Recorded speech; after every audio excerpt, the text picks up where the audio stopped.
Sa kabila ng pakiusap ni John Lloyd Cruz na suporta ng kanyang pelikula, obvious na nga sa takilya ang pelikulang Money Slapper na ipinalabas sa mga sinehan kamakailan. Ni hindi ito pinag-usapan o gumawa ng ingay sa ginanap na Q Cinema. Di umano'y may investment pa naman dito ang aktor. Pero iniuwi naman ni John Lloyd ang Best Lead Performance Trophy para sa kanyang papel sa pelikula na isang taong nanalo sa loto pero naging komplikado ang buhay. So naglaho na ba ang box office appeal ni John Lloyd? Makakabangon pangaraw ba ang kanyang karir sakaling magteleserye siya o mapanood itong Money Slapper sa streaming platform?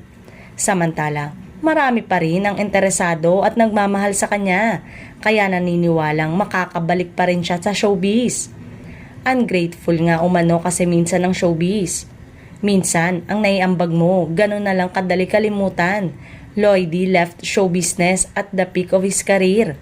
Sa pagkawala niya, marami naman ang umusbong ng mga promising star like Joshua Garcia na nakukumpara pa sa kanya. Tuluyan na rin umaarangkada pa ang karir ni Alden Richard na nakukumpara din sa kanya. Marami rin kasing sumama ang loob sa naging desisyon ng aktor na basta na lamang iwan ng showbiz.